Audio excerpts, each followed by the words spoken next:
أما بعد يقول الله في كتابه الكريم بسم الله الرحمن الرحيم وقل الحق من ربكم فمن شاء فليؤمن ومن شاء فليكفر.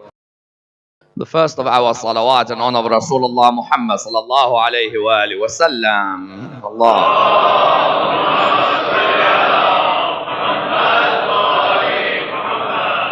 Second salawat in honor of Imam Amir al-Mu'mineen alayhi salam.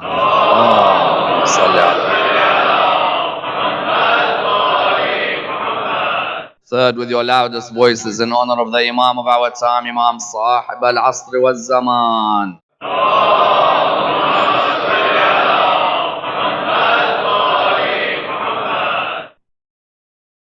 Respected scholars, brothers and sisters, Assalamu alaikum wa rahmatullah wa barakatuh. Discussion concerning Islam and human rights is no doubt one of the most important discussions in the world today, and indeed a discussion that requires a thorough examination, for it's a discussion from which many fundamental lessons may be learned and many important examples may be derived, each and every one of them applicable into our lives today. Since time immemorial, mankind has always sought to have a society built on the basis of the respect and the tolerance of people's rights. Wherever you look in the world today, you'll find that there are constantly discussions concerning human rights, and especially concerning the protection of human rights, that human beings, wherever they may live, have certain fundamental rights which are to be observed, which are to be protected, which are to be honored. And that's why you find that there are a number of different declarations or a number of different conventions which are being organized or which are being written or which are being structured in all parts of the world to ensure that no human being lives their life with people abusing their civil rights or abusing their civil liberties. Wherever you see, for example, parts of the world where there are abuses or violations of human rights, you find that all of a sudden certain segments of society are in uproar. Because if I'm living in a society where I have certain fundamental basic rights, naturally I want to ensure that these basic civil rights are given to those in the countries as well. When we look around us in the last 100 years or so, there have been blatant violations of human rights that have occurred. We would have thought that we as human beings, in the past 100 years or so, would have evolved to a level where we would give each other freedoms which we were able to enjoy and coexist with one another. Freedoms such as the right to practice one's religion, the right of freedom of speech, the right to have a free and fair trial, the right to have a free and fair assembly where all of us are able to gather together. Yet in the last 100 years, it's unbelievable how many blatant abuses of rights have taken place. How many women, how many children have been massacred in the last 100 years. If one was to examine World War I or World War II, or examine the wars that took place in Vietnam, the wars that took place in Iraq, Afghanistan, Syria, and now in the world today, when you see parts of Yemen and parts of where you see that certain people's rights are in one way or another being violated, it raises the question, therefore, that what is to be done to ensure that human rights are to be observed? And particularly, what's Islam's notion of human rights? Because in the modern secular world, we see that the secular world has its notion of human rights. It, for example, will claim that it has a universal set of human rights where you respect everybody's cultures. They're able to practice as they please. Those who believe in a God, those who don't believe in a God, whatever they want to have as a right, whether it's in relation to their religion or their lack of belief, you'll see that they say we have a modern secular notion of rights.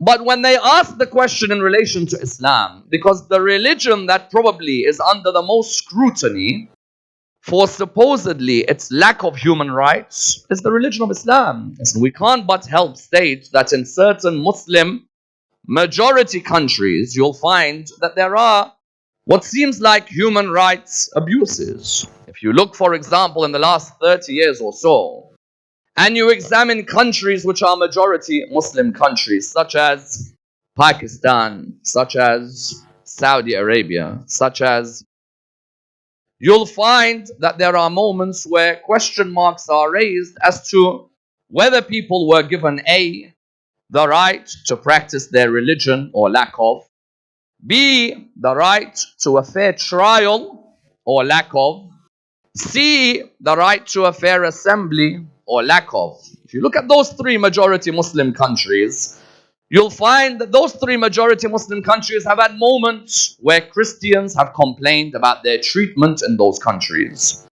You'll find that at the same time, even members of the religion of Islam were not allowed to speak out against certain members of the government. The moment you do, then straight away you are imprisoned. And because of this, Amnesty International will continuously publish that these are the countries where there are blatant human rights abuses.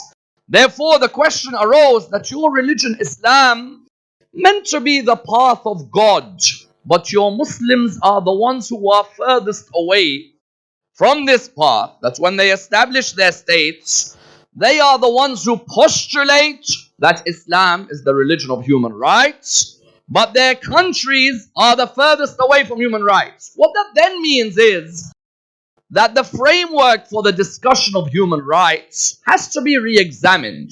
There's a couple of key points in the framework that I want to open up before I go into the examination. Firstly, this idea that Islam versus the West is the division that we live in the world today is something that is definitely unjust. Today you'll find many children are brought up being told that the world is a clash of civilizations. Something Huntington would have been proud of, that the world is a clash between Islam and the West.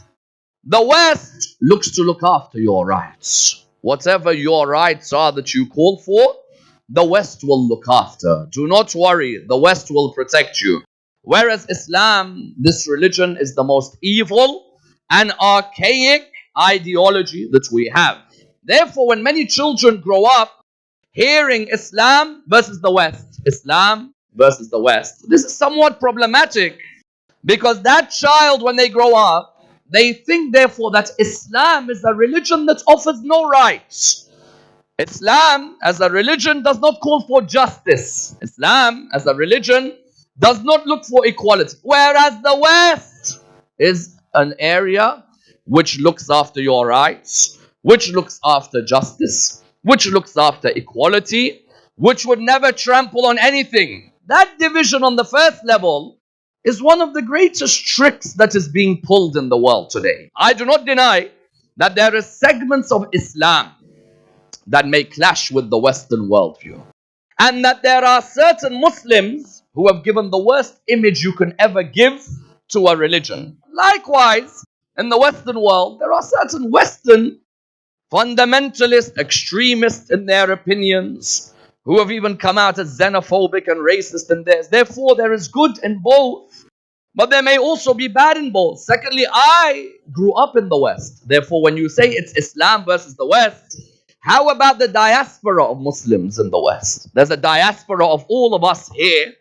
who grew up where? We grew up in the Western world. When we grew up in the Western world, we grew up actually honored to grow up where we grew up. I know sometimes when I say these things, you'll find that there are certain people who say, look, you're proud to be a British Muslim and therefore you are not one of us. Alhamdulillah that I'm a British Muslim. I don't take that back. I'm honored to be a British Muslim, and I support a football club, and I go to their matches, and I grew up here, and I went to those schools, and it's an honor for me to be a British Muslim. There's no problem.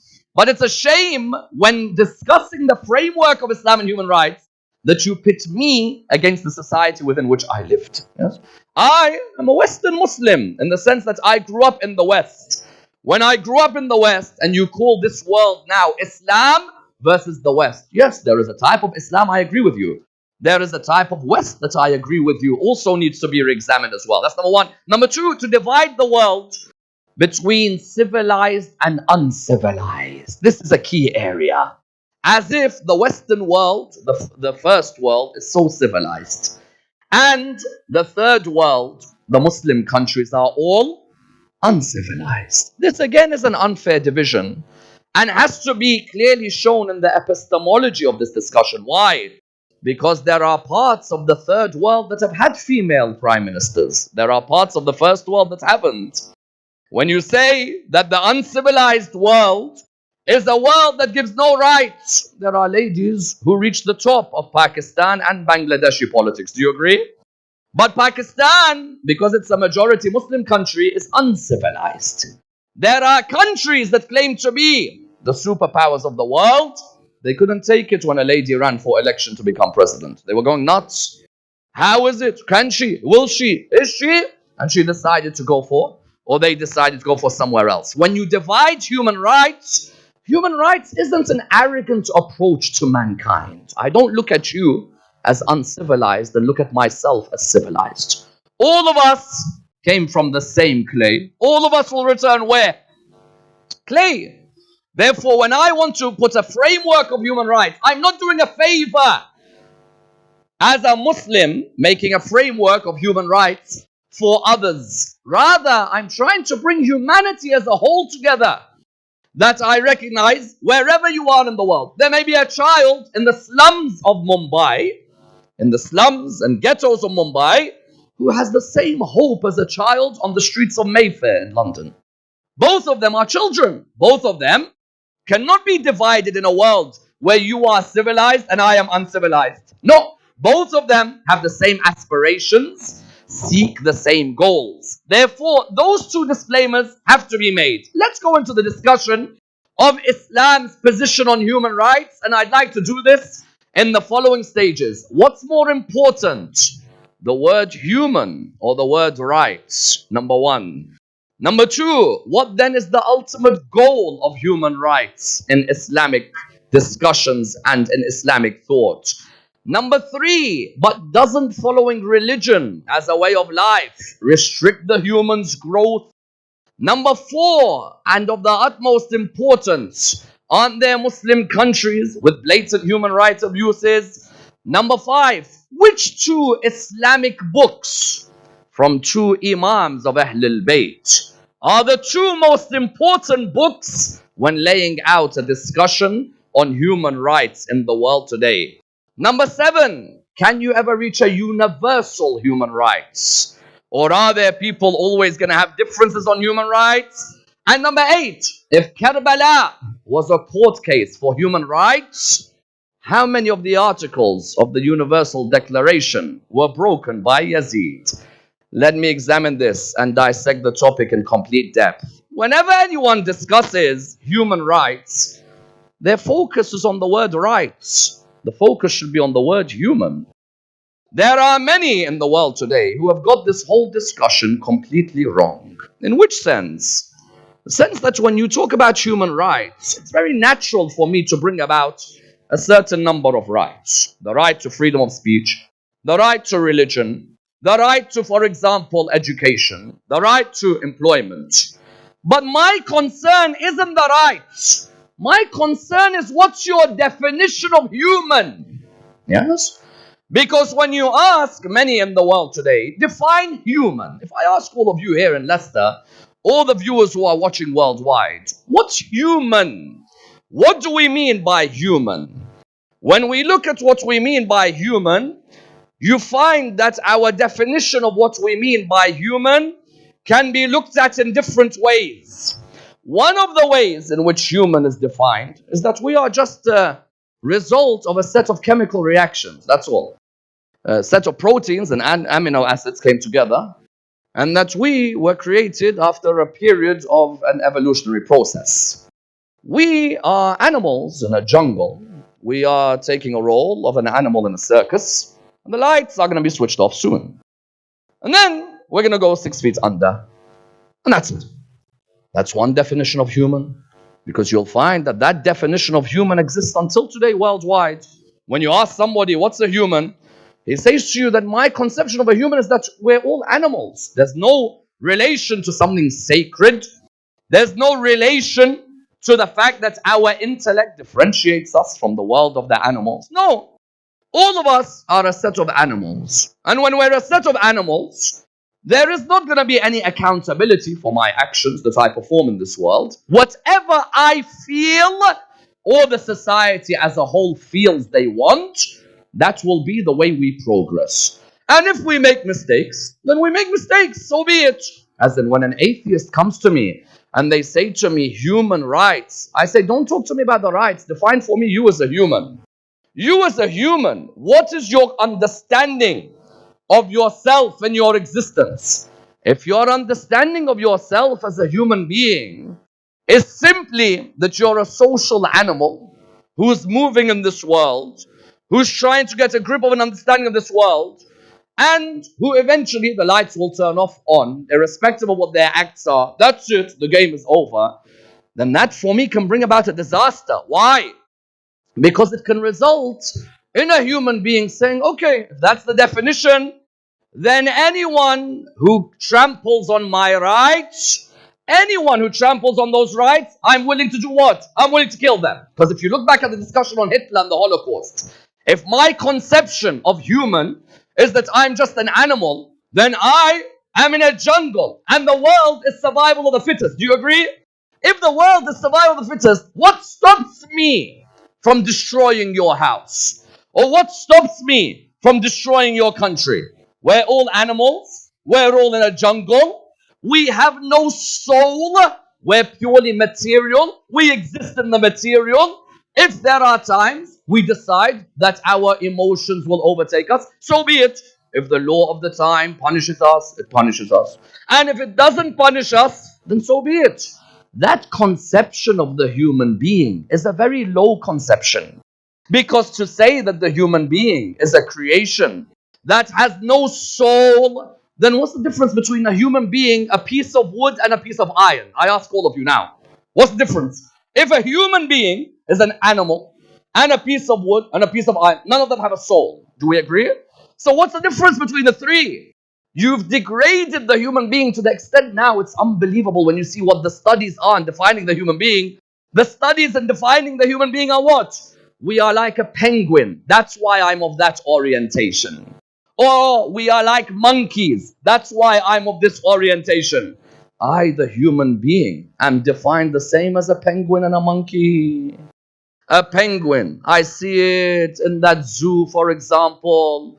Never do I see moments of dignity from that penguin. I've not seen unbelievable moments of sabr and patience from that penguin. I've hardly seen much altruism, if maybe by accidentals, by that penguin.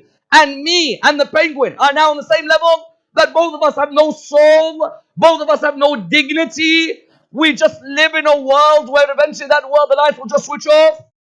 They say that me and the monkey are similar. I come near that monkey.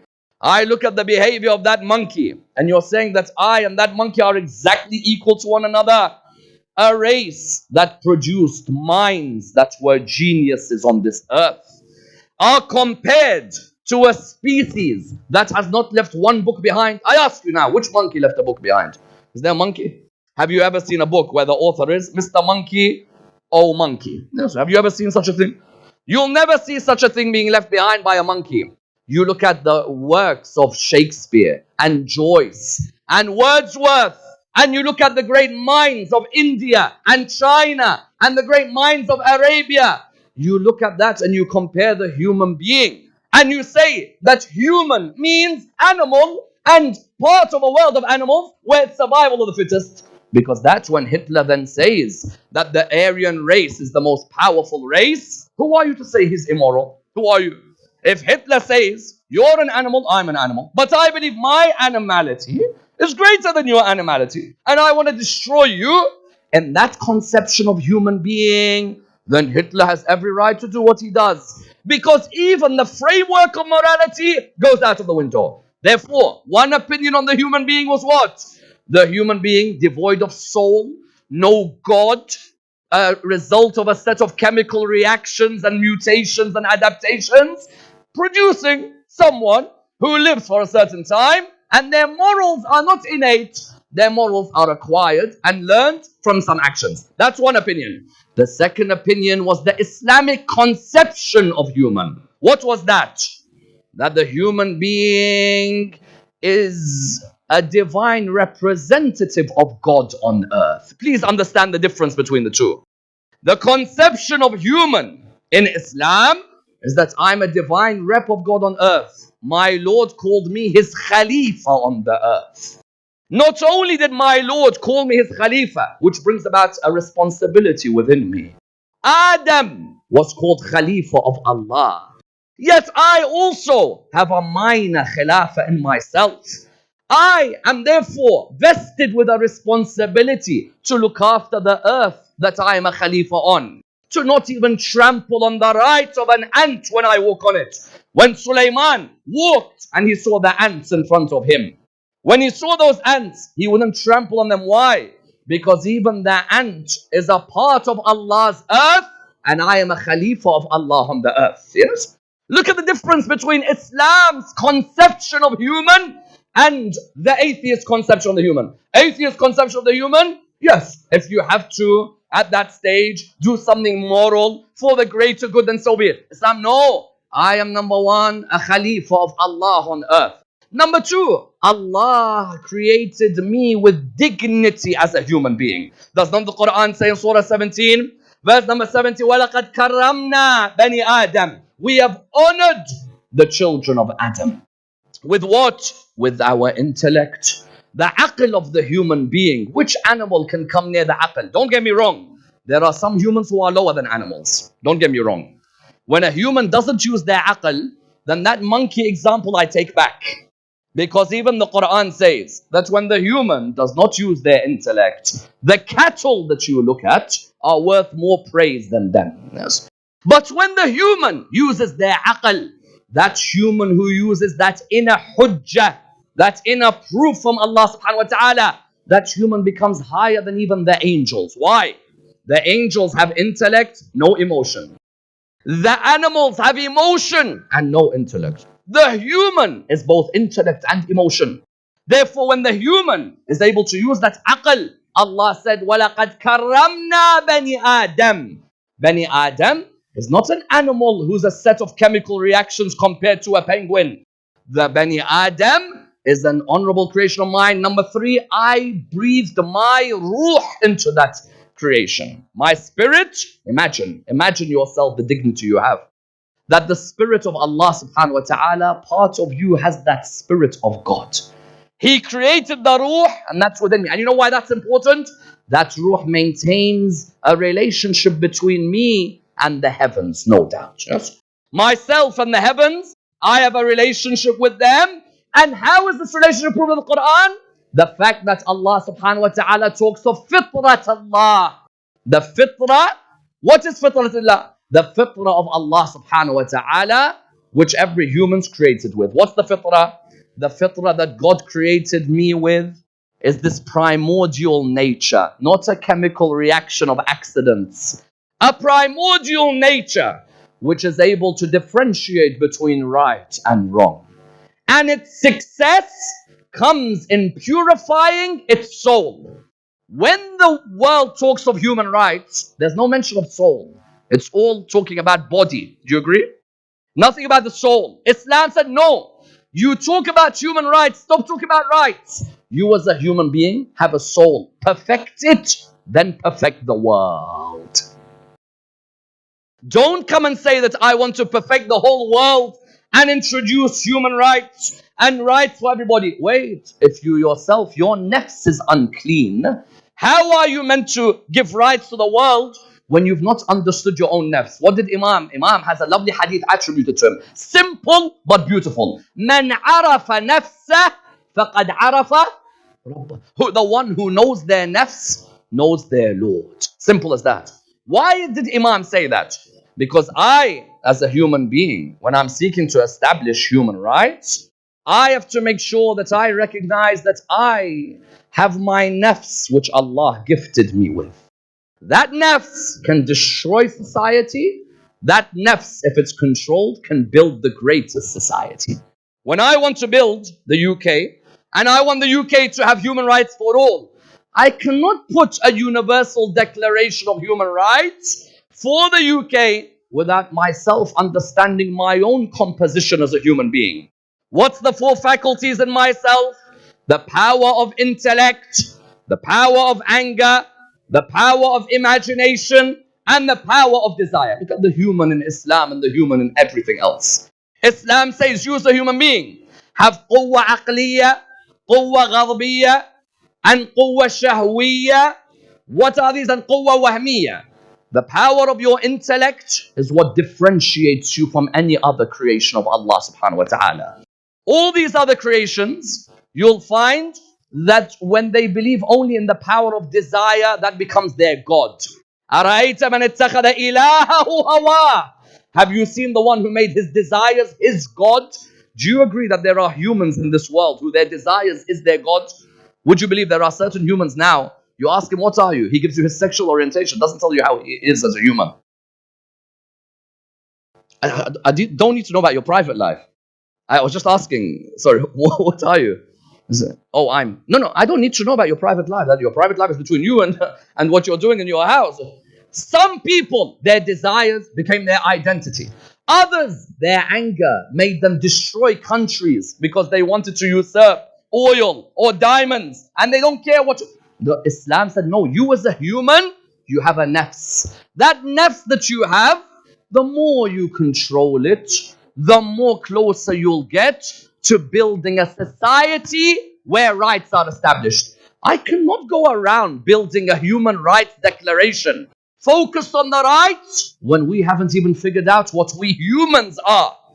The moment we figure out that we as human beings all have a bit of God's breath inside us, all of us have a link to the sacred, all of us have a day of accountability, from there then I begin to build a concept of human rights. Which concept of human rights? Either a concept of human rights through doing a survey of the whole of humanity to find out how we're going to reach a universal declaration of human rights. Can you do that?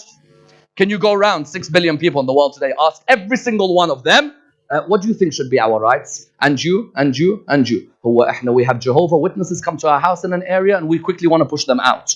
You think then us as human beings are going to listen to someone who's going to make a survey?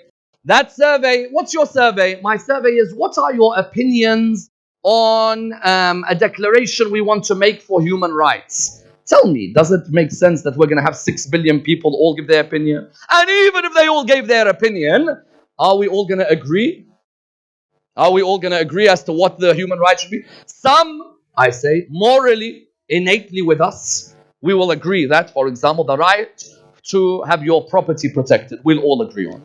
And the right to have your honor protected, we all agree on. And the right to have your dignity.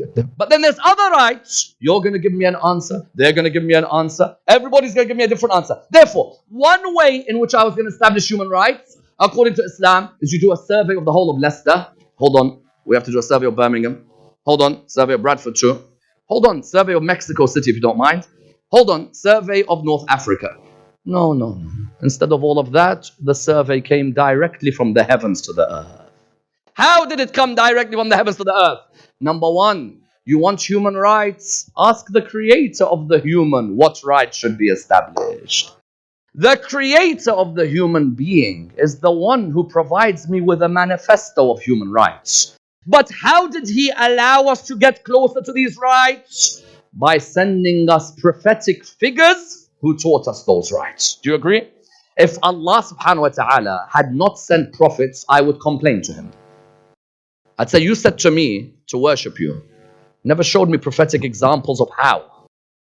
You said to me, establish justice on the earth. You never showed me how. You said to me, look after the rights of other citizens. But you never showed me how. What did Allah reply back to me? It's as if Iqbal is back again when he gives his shakwa and he gives the jawab of the shakwa. Yes? I say to Allah, my Lord, you did not show me. If you tell me to establish human rights, where is your example?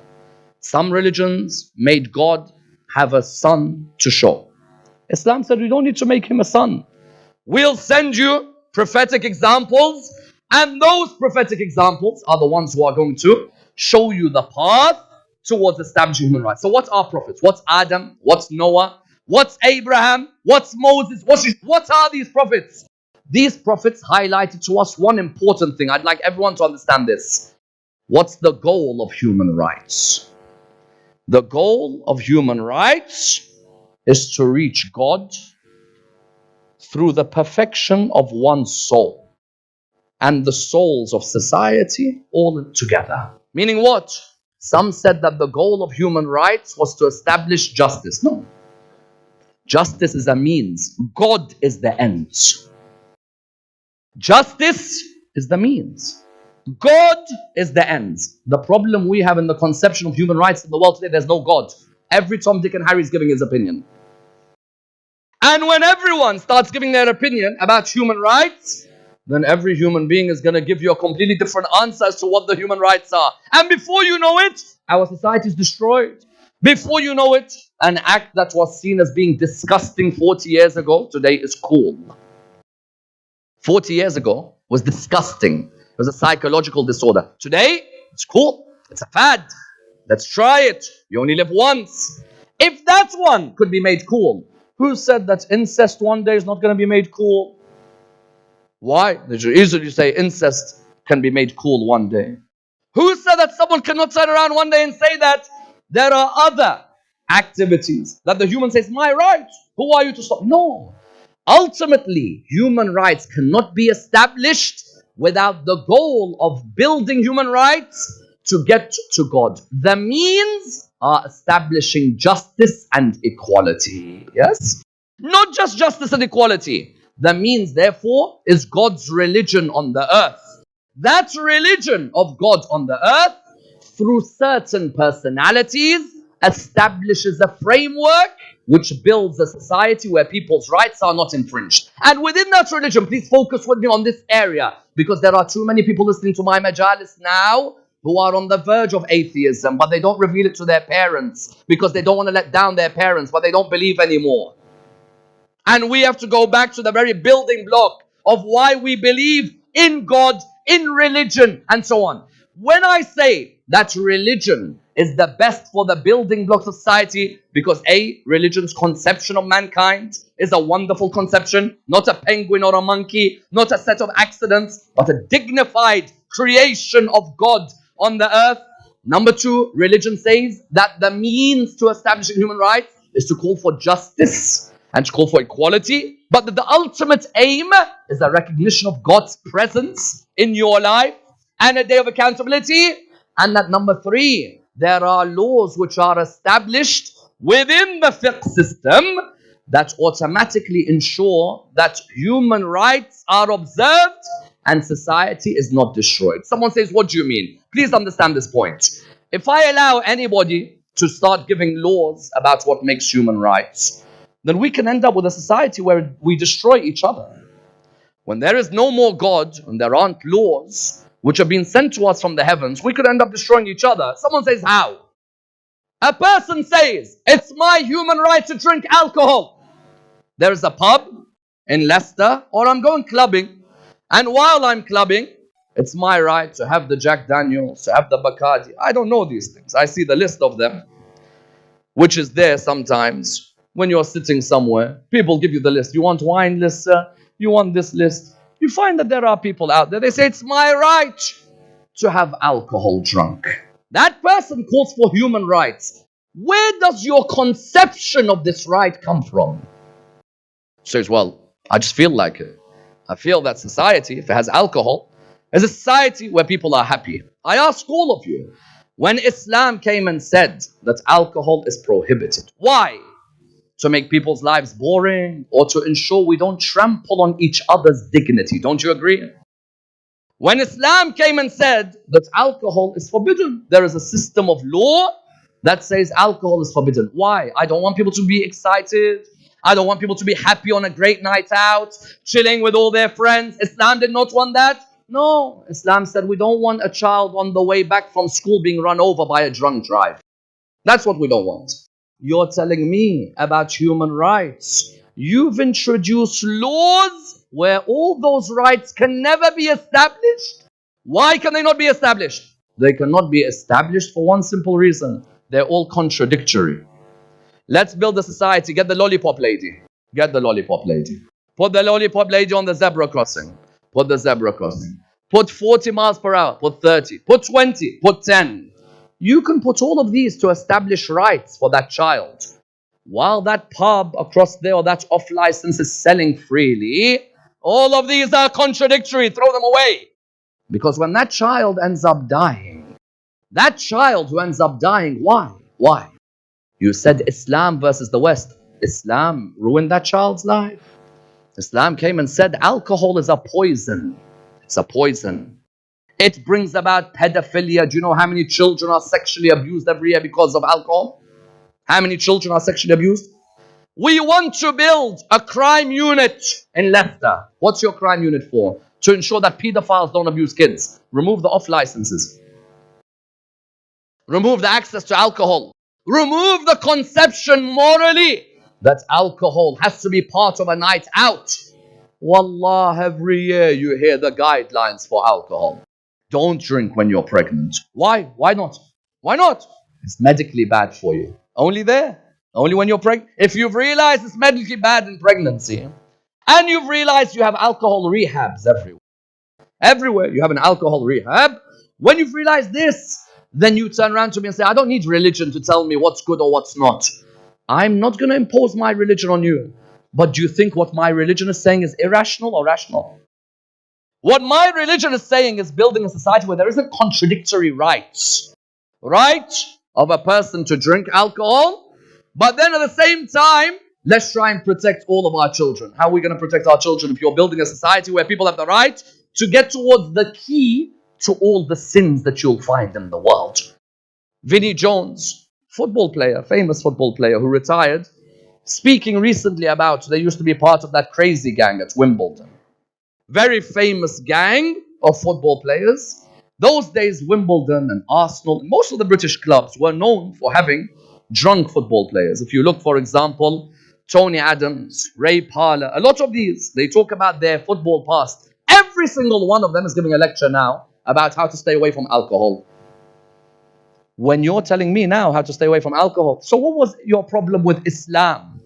When Islam from the heavens was building a framework for human rights, saying that when you want to establish human rights, no problem, but establish it not contradictorily, because you cannot establish while you're giving out poison chocolate candy to everybody on a Friday night and a Saturday night, and then on Sunday you want to ensure this happens. That's number one. Number two, Islam brings you as a religion certain laws which are instituted for the betterment of humanity, to build the rights of humanity, to build the happiness of humanity. One of them is inheritance law. Inheritance, Islam came as a religion and said that God has provided laws for inheritance. That if you can leave behind inheritance for somebody, leave it behind. If your daughter is alive, leave it for her. Because you know, some of the civilized countries only recently let the daughter inherit. Only recently. Before it was the son who would take everything. Only in the last 100 years, 150 years, Islam was 1,000 years ago, allowed the daughter to inherit. But then Islam also said, if there is no one to inherit, you can help society. Say, for example, now, I leave behind, inshallah, 25 million pounds, for example. If I leave this amount behind, I may have children. And if I do not have children, as you know, there are 3 layers of inheritance. And it will go to one of them. Say it doesn't go to any of them. Say none of my parents, grandparents, children, everybody's not alive. Let's say that it can be left for the state as a whole. Because there are poor people in the world whose rights have been abused. For example, in Yemen and in Syria, their rights have been abused. So I want to make sure that, you know what, that money goes to them. In a framework where there is no God, You can end up with someone leaving $25 million to a dog. Dog? Wallah, this chihuahua, this big. This big. Ni'ma al-Khaliq, He is the greatest creator. I don't know, Allah has certain philosophies between the creation of certain animals. Mind you, even the creation of certain humans are questionable. Creation of certain animals. This chihuahua in 5th Avenue, Manhattan, most prestigious address you can get on earth. 5th Avenue, near Central Park in Manhattan. The lady, she was an old lady, all she had left behind was the chihuahua. 25 million for a chihuahua's left behind. When I say religion brings you a framework of human rights, religion will turn around and say, Baba, what are you doing? What are you doing? If you say to me, $25 million is being left behind for what? It's being left behind for animal care. That's beautiful. To look after the animals in the world who have been treated badly, that is wonderful. There are many animals which have been abused with no rights.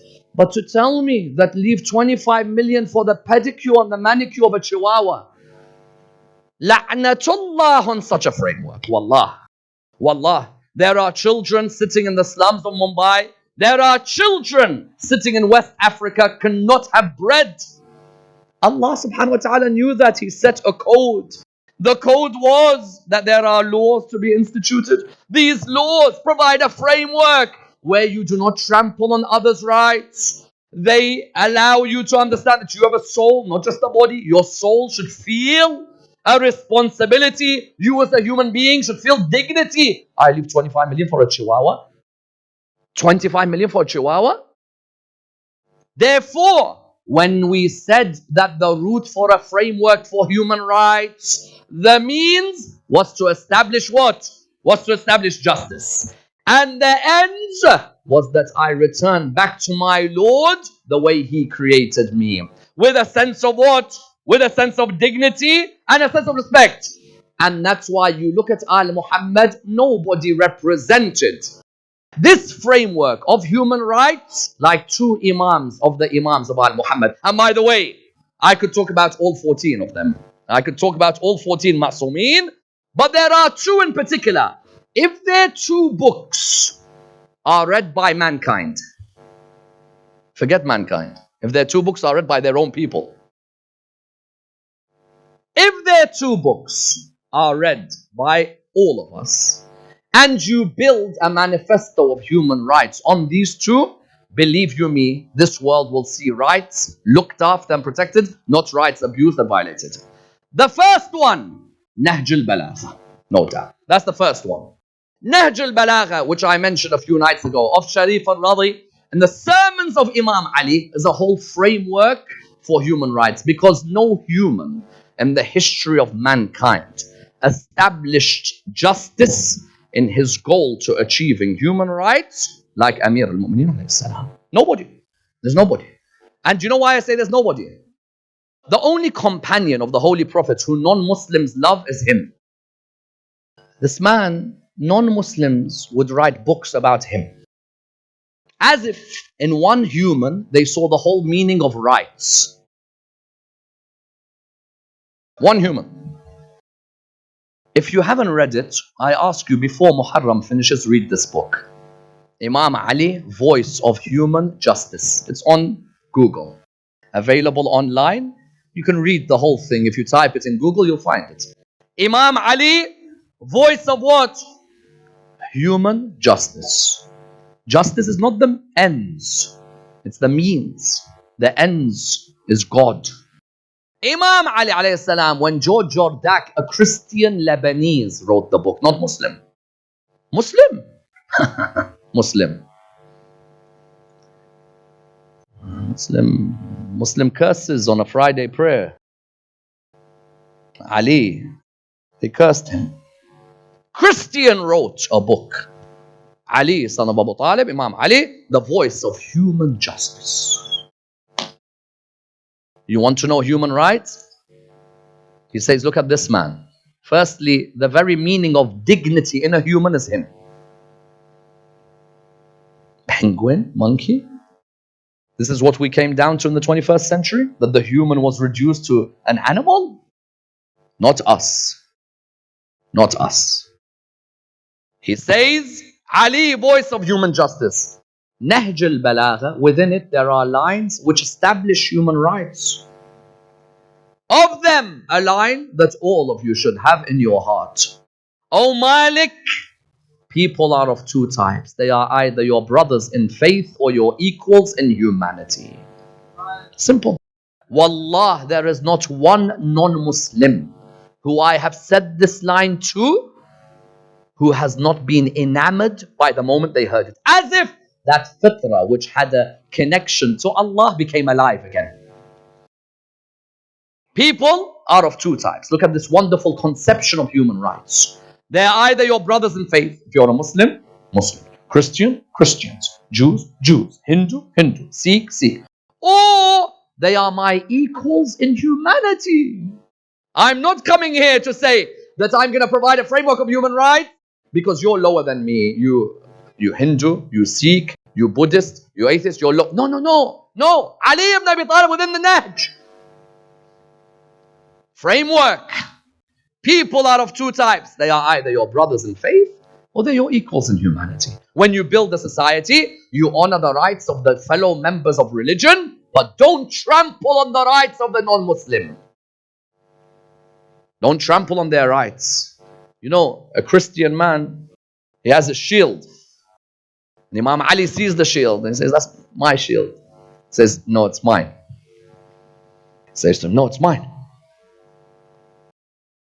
Christian man says, I'll take you to court. Doesn't know who he is. Christian living in the Muslim state is my equal in humanity. They deserve to practice in their churches, like in Eid al-Mubahala, whenever we discuss that the Christians of Najran could practice in their churches. The man took the Khalifa to court. I ask you, which Muslim country can you take the leader to court? Is there a Muslim country you can take the leader to court? Think of every Muslim majority country in your head right now. Which one can you take to court? The leader. Some are above court. Some are above court. Or maybe I got it wrong. Maybe I got it wrong. Some are above court. Cannot be taken to court.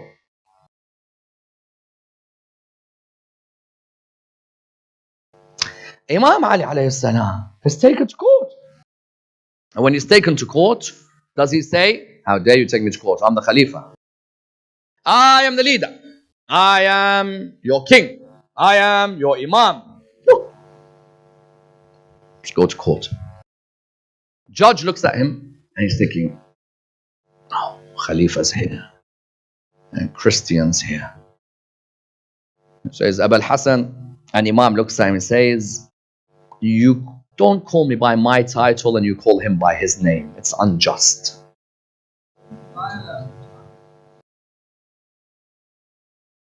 Call me Ali, son of Abu Talib.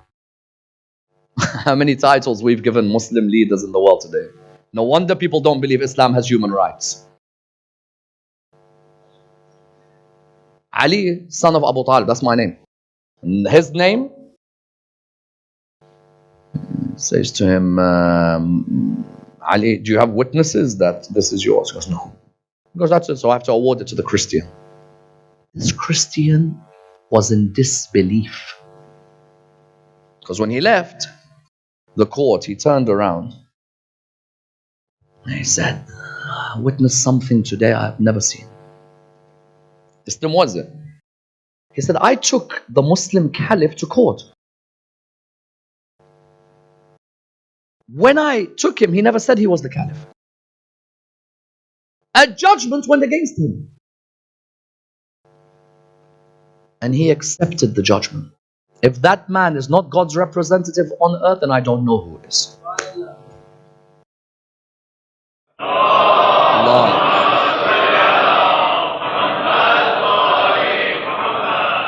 Please, the second salawat if you don't mind.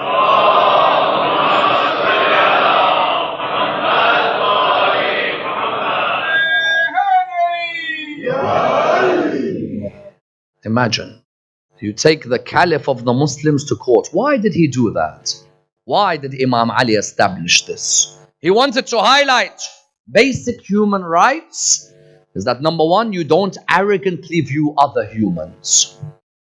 Not I am coming to your country to give you peasants human rights. Who are you? Pharaoh? Pharaoh never died. There are pharaohs every century. Are we coming to you to give you human rights? No. All of us are one human race. All of us came from the same clay. Secondly, someone who's not a Muslim, don't hurt them. Don't be patronizing. And even if the person wants to leave Islam, let them leave for the love of God. What is this? Every time you see today, someone leaves, we have to kill them, they are apostate. Why? Let them leave. There is no compulsion in religion. As the Quran said beautifully in Surah 18, verse 29, وَقُلِ الْحَقُّ مِنْ رَبِّكُمْ. Say that the truth is with your Lord. Yes, from your Lord. فَمَنْ شَاءَ فَلْيُؤْمِنْ وَمَنْ شَاءَ فَلْيَكْفُرْ. Whoever wants to believe can believe, and whoever wants to disbelieve, let them disbelieve. Basic right. The worst thing in a Muslim majority country, why people hate Islam, is when they hear that someone wants to leave the religion of Islam. Thirdly, that you can come and you can question the religion or the Khalifa of the religion without fear of being killed. Question the religion. Freedom of speech. That person said to him, that's my shield. Imam could have easily turned around and said, get me Dhul Fiqar, please. Imam could have turned around and said, put him in prison. How dare he speak out against me? I'm the leader. Put them under house arrest. No. Imam turned around. So, if you want to take me to court, let's go to court. And we see what the judgment is. Yes. Therefore, Nahj al-Balagha provided a platform in that famous letter of governance from Imam Ali to Malik al-Ashtar. That's number one. The second, the wonderful work, Risalat al-Huquq of Imam Zayn al-Abidin, salawatullah wa salamuhu alayh.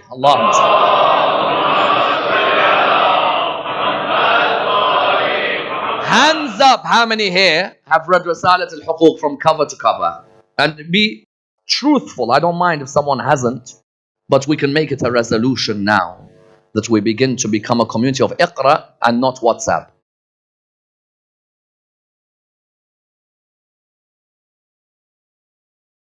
Become a community of Iqra, not WhatsApp. Now it's a community of what? It's fruits jumping up and down. Why Imam Mahdi is not returned? One will return for what sometimes? Iqra, Risalat al-Huquq, Zayn al-Abidin. Wonderful work. And what does he begin with? Universal Declaration of Human Rights tells you a response of how states are not going to hurt you. That's how these are positioned. Imam Zayn al-Abidin takes us to the very core of rights. Number one, the right of God on you. How, if you don't have God and accountability and a conscience, you're going to trample over countries and destroy them? Or not trample over countries and destroy them? The countries where you're making this, you'll stay quiet on. The countries which don't suit you, you'll attack every day in the media. When there's a country you see blatant injustice, but because this is coming, you stay quiet. Imam Zayn says the first right in a universal framework of rights is God's right on you. Secondly, your nafs' right on you. Your nafs, you are given to pure. Now take it back to Allah pure. Thirdly, the right of your eyes. I ask you, the Universal Declaration of Human Rights, does it say the right of your eyes? Which right of the eyes? Watch as much porn as you want. I want to build a healthy society with universal rights, but free porn access. And when I say these things, let me be very clear. This is on the basis of your sons and daughters' emails, not me. Let me be clear. The addiction is there. It's a real addiction. And it's a society where they're like, how can we build a more moral society? We can build a more moral society by teaching everybody about respecting ladies, but then allowing them to watch it free online naked. Imam Zain al-Abidin says, your eyes have a right on you, that you don't get them used to seeing that which disobeys Allah. Your stomach, the right of the stomach. Where have you seen a declaration of rights about the stomach? Do not bring haram into your stomach, because that has other effects. There are certain animals we eat, or even the ones that are halal. Not every day, Habibi. Sometimes have a rest from meat. So the odd vegetable, even broccoli, whatever, these things that sometimes don't taste, put them in sometimes. The stomach has a right. The private parts right. Imam Zain al-Abidin did not say the right just of freedom of speech, freedom. No. Everything, there are rights of God first, the nafs, the stomach, the private parts, the eyes, the hands have rights. Your parents have rights on you. Universal Declaration of Human Rights tells you the right of your parents. Nobody described the rights of the father like Imam Zain al-Abidin. Nobody ever will. Nobody again. My father, what's his rights? The rights of my father and the right of your father is that you know that he is your root and you are his branch. And if it wasn't for him, you would never be. So whenever you see something in yourself you are proud of, know that it's because of your father and his du'as that you reach that level of blessings. Right of the father, right of your mother. Even the mu'adhin who calls you for adhan has a right over you, because he invites you to get thawab from Allah subhanahu wa ta'ala. The right of the non-Muslim. All of these Imam Zain al-Abidin charted out one by one. But why would he chart these out? Someone says that what you Muslims have the worst human rights abuses. So you claim that Imam Ali and Imam Zain, I don't deny this. And even in our history, we cannot deny that sometimes Muslims make a shame and embarrassment of Islam. And even in our history, when you look, you'll find that there are certain who claim to be Muslims, but they were willing to destroy the very foundation of Islam. And you look, when you come to Imam al-Hussein and Karbala, bring the Universal Declaration and its articles. And look how many of them were broken by Yazid and Ubaidullah bin Ziyad and Umar bin Sa'ad. Look at them. Articles in the Declaration of Human Rights. What are they? You'll find, for example, freedom of speech. Was there freedom of speech? If he speaks in Medina, behead him. Imam went to Mecca. If he speaks in Mecca, behead him. Imam had to go towards Kufa. No freedom of speech. You cannot speak. You dare to speak, I'll behead you. Freedom to a fair trial. No fair trial. Which trial? The trial was that we'll come and we'll kill you and your children as well. Yes. No free trial. Freedom to assemble, to have an assembly. Yes, a religious gathering. He wasn't allowed to perform Hajj. Hajj. That's why I always say in Arafah, don't smile too wide. Every caravan went to Arafah. One left for Karbala. Yes, the average Muslim, you'll find smiles on all these occasions. They have no relation to their heritage. But the Karbala'i Husseini, when he remembers Arafah, he remembers Imam al-Hussein wasn't allowed even to assemble at Hajj. They forced him to leave. They were willing to kill him. Likewise, freedom of religion. Could he practice when he was there in Medina? No, he couldn't. And he himself as well established with his companions that I will not force any of you to join me. It's beautiful. Because human rights is not that you compel someone to become religious. The Quran tells the Prophet you cannot compel, you can remind, but you cannot compel. A person has the right to choose their religion, to choose their destiny, and it's only a shame if you don't choose the path of Ahlul Bayt. When you look at his companions, is there one of his companions that he said to them, you have to come with me to Karbala?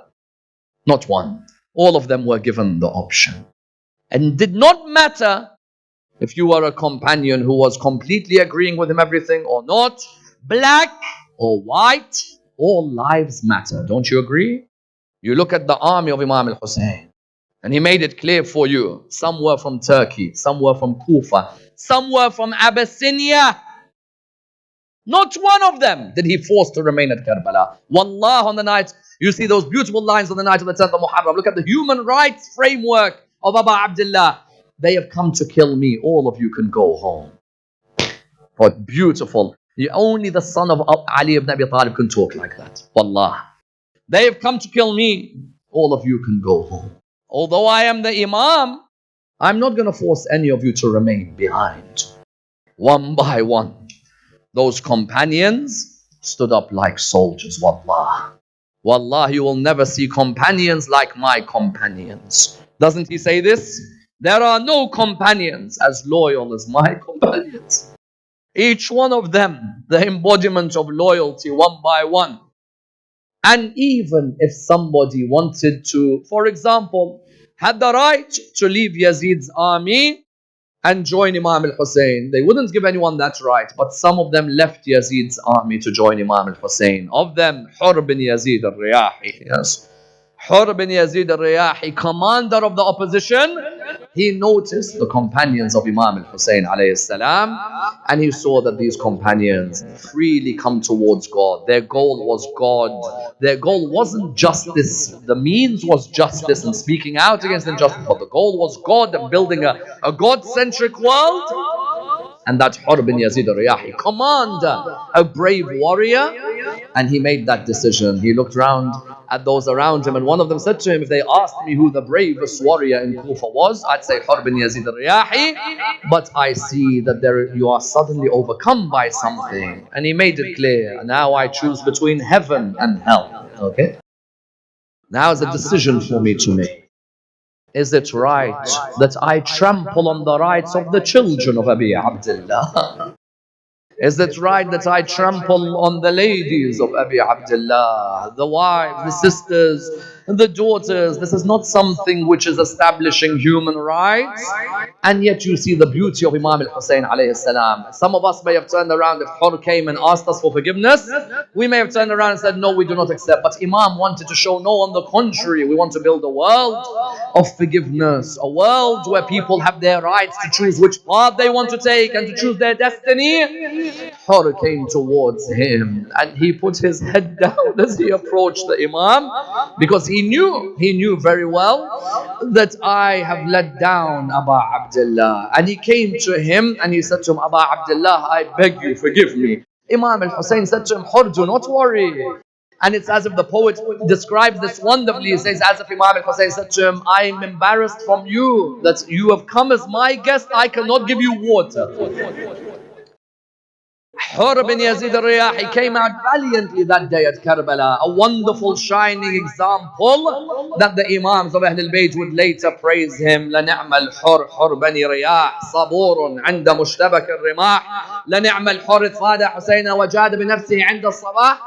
You find that Hur bin Yazid al-Riyahi gave his life away. Habib ibn Madahir gave his life away. You find that the others who gave, then there were those who found rights in the family of Hussein. Their complexion being of a black descent meant that some people had looked at them arrogantly, and the way people look at black people arrogantly and racially in the world. Imam al-Hussein said, no, the black and me, we are the same. There is no difference between us. And that was John. And that John was at such an old age. Imam al-Hussein said, John, you have served our family all your life.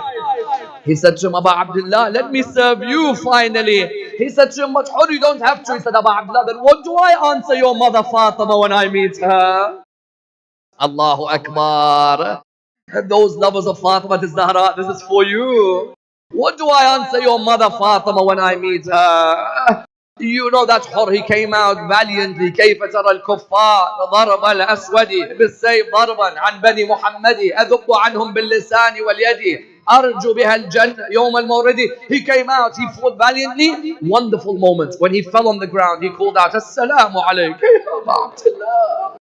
What better feeling is there? He calls out, Assalamu alaikum Abu Abdullah. Imam al-Hussein, you know what he did? He wanted to highlight human rights is for everybody. He put his cheek on the cheek of John. Allahu Akbar. Do you know what John whispered to the Imam when he was dying? Who is as fortunate as me?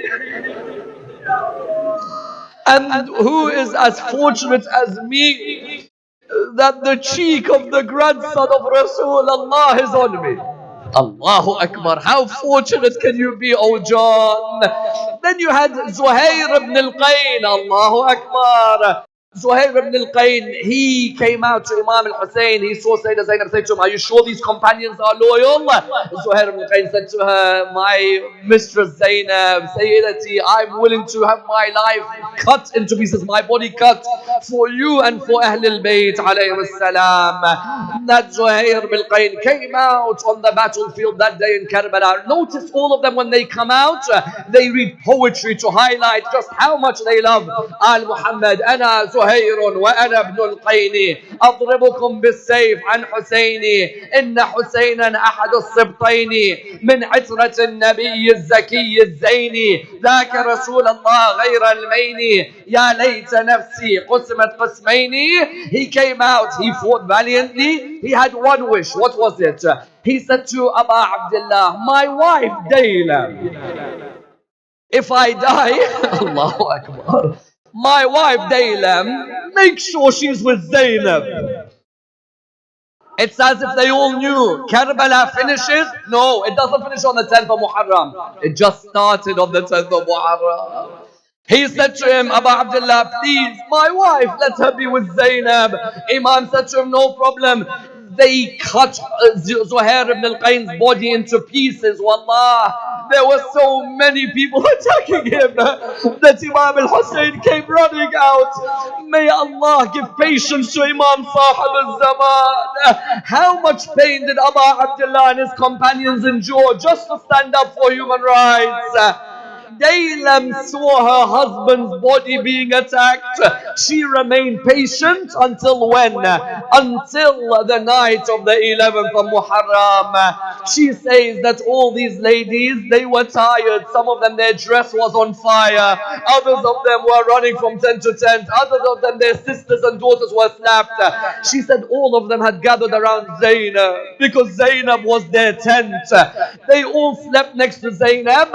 She said all of a sudden when I saw them asleep, I looked out onto the battlefield in Karbala. I missed my husband Zuhair. So she said I came towards my servant. I said to my servant, here's a piece of cloth. Take this cloth, go look for his body and go and place the cloth on the top of his body. All of you know where I'm heading now. That servant took the piece of cloth, went out. Daylam says, I was waiting and waiting until the servant came back. When the servant came back, Daylam looked at the servant. The servant looked back at Daylam. Daylam said, did you put the kafan on the body of Zuhair? The servant, with her tears rolling from her eyes, said to her, no, I'm sorry, I didn't put the kafan on the body of Zuhair. She said to her, why didn't I ask you to? She said to her, as I was about to put the kafan on the body of Zuhair, I saw the holy body of Abu Abdullah. When I saw the holy body, I said to myself, how could I cover the body of Zuhair while the son of Fatima al-Zahra has no one to cover his body? How can I cover your husband's body when the grandson of Rasulullah has arrows to cover his body? Inna lillahi wa inna ilayhi raji'un. Let's all raise our hands. Ya Allah, allow us to receive the shafa'ah of Muhammad and Al Muhammad. Allow us to establish human rights in the name of Imam Amir al-Mu'mineen, Imam Zain al-Abidin. Raise us with the Imam of our time, Imam Sahib al-Asri wal-Zaman. We pray to Allah subhanahu wa ta'ala with the Surah Al-Fatiha, but before it, the loudest of your salawat.